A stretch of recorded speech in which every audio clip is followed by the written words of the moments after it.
On travaille aujourd'hui sur les verbes qui s'utilisent avec l'auxiliaire être au passé composé. Alors, avant de commencer, on va regarder la liste de tous ces verbes. Vous avez un lien ici. Vous voyez le lien? Je clique sur le lien et ça nous amène à Dr. and Mrs. Van der Tromp. C'est un moyen mémotechnique pour mémoriser tous les verbes qui se conjuguent avec être au passé composé. On va lire ensemble cette liste de verbes qui se conjuguent avec être au passé composé. Il y a devenir, revenir, monter, rester, sortir, venir, aller, naître, descendre, entrer, rentrer, tomber, retourner, arriver, mourir, partir, passer.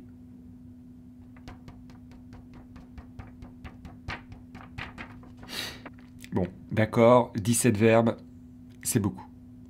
Il y a 4 exercices. Alors, exercice 1, les phrases sont au présent. Il faut réécrire ces phrases au passé composé.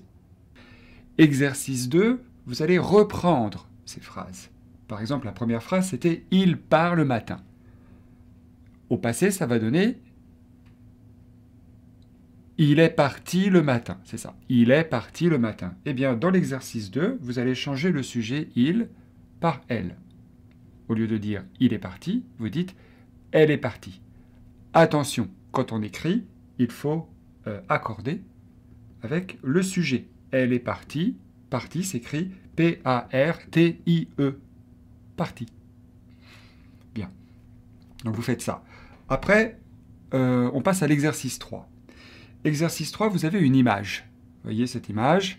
Et donc vous allez regarder attentivement l'image. Et pour chaque numéro, on va choisir un des verbes de la liste qui est ici. Alors, il y a 13 verbes au total dans cette liste.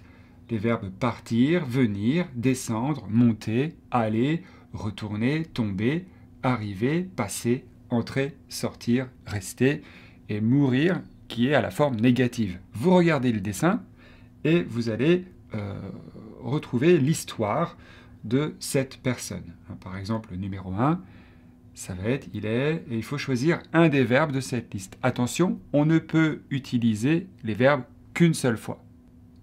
Ensuite, exercice 4, il s'agit de traduire les phrases dans votre langue. Alors, vous avez la possibilité de vérifier ensuite. Vous avez les réponses ici, pour l'exercice 1, pour l'exercice 2, pour l'exercice 3, vous avez les réponses. Pour l'exercice 3, on constate qu'il y a 2 versions, une version facile et une version difficile. Et pour les traductions, eh bien, vous cherchez la traduction qui vous intéresse. Je dis un grand merci à tous parce que c'est vous qui avez participé à la traduction de ces phrases et c'était assez amusant pour moi de tout rassembler. Donc je vous remercie et je vous dis bon courage pour faire tous ces exercices. Voilà, c'est votre mission d'aujourd'hui. À bientôt.